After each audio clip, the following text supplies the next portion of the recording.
Hi, my lovely people. So, today I'm going to share this beautiful orange to brown toned makeup which you can carry irrespective of a festival or a particular season. Before that, if you're new to my channel, my name is Karthi. I post videos on skincare as well as makeup. Also, if you want to take any kind of online makeup classes, especially self online makeup classes from me, you can DM me on my Instagram ID that is mentioned over here and I'll revert you with all the necessary inquiries. So, without much ado, let's get started. So, as always, we're going to start with the first step in makeup, and that is nothing but with the help of a primer. As you can see, the one that I'm using is from PAC. This helps the makeup to sit onto the skin for quite a long time. In fact, this is the first product that helps the product to be sweat proof and waterproof. This could be used by any skin type. Just take 2 to 3 drops, spread it entirely on the face and neck wherever you're going to use the cosmetic products, and there you go. Give it a 1 minute, and that's it. Now, for the eye makeup, you're going to take a lighter shade of concealer, applied and blended it. The eye makeup that we are going to create today is a halo eye makeup, for which I've taken a deeper shade of orange and applying it with the help of a medium fluffy brush. In a halo eye makeup, what we do is we take a deeper shade of color, apply it at the outer corner, bring it towards the inner corner from the crease line, as you can see, and this is where the main deposition of the colors is, or the deeper colors are. And once that is done, the mid portion or the mobile lid is deposited with the help of a lighter shade of shimmer or matte eyeshadow. Now, this gives an illusion of a bigger eye and rounded eyes. So, if you have smaller eyes, you can surely opt for an eyeshadow or an eye makeup like so. You can pick any deeper shade of color as the first color, apply it at the outer and the inner corner as shown before, and in the mid portion, you can apply a concealer like so, blend it evenly, and top it with the help of any matte or lighter color that you want. The one that I have picked is a bronzy pressed glitter and applied it just on top of the concealer that we applied.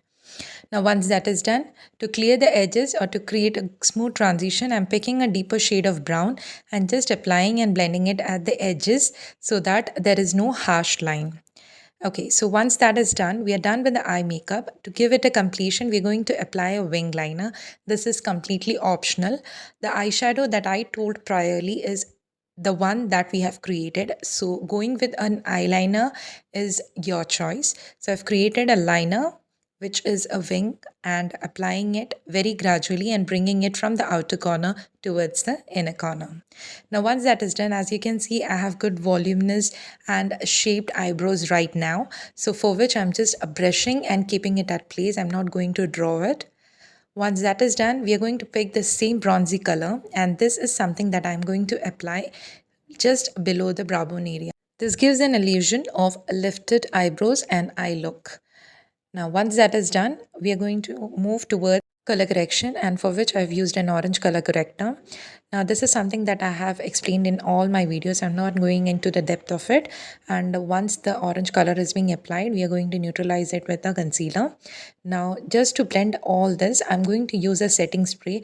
Now, you can do this step. This is also something that is going to make your base waterproof and sweat proof. So just go with a dewy setting spray. Don't go for a matte one. Once that is done, I'm going to go with the foundation, and with the help of a kabuki brush, I'm going to apply it in the areas first where we have not done any correction and all, and gradually we're going to spread it all around our face. Now, this is completely on you to go for a brush for blending or a blending sponge. Okay, so as you can see, I've used a round, fluffy, or buffing brush. Now, if you have someone or if you are someone who has textured skin, this brush is a blessing. So once this is done, we are going to highlight our face. You can see my face still looks dull at some areas. It is not dark but dull. Now a lighter shade of concealer will uplift that area. So here we are going to apply it, and also it is not going to look gray since we have already done the color correction. So that's how you need to use a lighter shade of color. Again, it shouldn't be very light. It should be just two shades lighter. That should be fine. And we are going to just blend it, and once it is done, we are going to go with the corrector. I mean the contour, for which I have picked up a cream stick contour and applying it on all the areas. Now, this might look a little off, or after the concealer application, the face looks a little bit of white, but trust the process, this is all going to come into place. So, just trust the process and just watch it.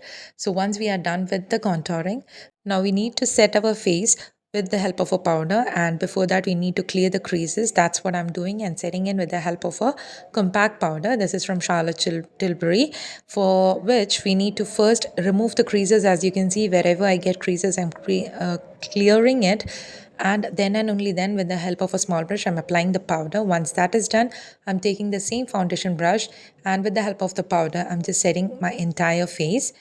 So once that is done, we're leaving the area that we contoured, and the rest of the face we are just going to set, and excess we are going to dust off. Now with the help of a bronzer, I'm just going to powder it on top of the contouring that we did. So I'm picking up a fluffy brush and not a harder or a dense brush, so that we get least product. And once that is done, I have picked a peach colored blush and applying it just on top of it and bringing it towards the tip of my ears so that the face gets a lifted look. You can go with as you want the blush application, but this is what I prefer. Now, once even the blush application is done, again we're going to go with the setting spray, that is a dewing setting mist. Now, for the lower eyes or lower lash line, we are going to apply the black eyeshadow from the wing and bringing it towards the inner corner. Now, once that is done, we are going to blend it with the help of a darker shade or the burnt orange that we use at the eyelet, and blend it using the same bronzy pressed glitter and applying it at the inner corner for again a lifted or awakened eye look. Once that is done, I'm going to take the highlighter and apply it at the T-zone. As you can see, I've applied it at the forehead, on the nose bridge, cupid bow, chin, and also cheekbone area. Now, once all this is done, for the eyelashes, I'm using just a mascara and no extra lashes I'm going to attach.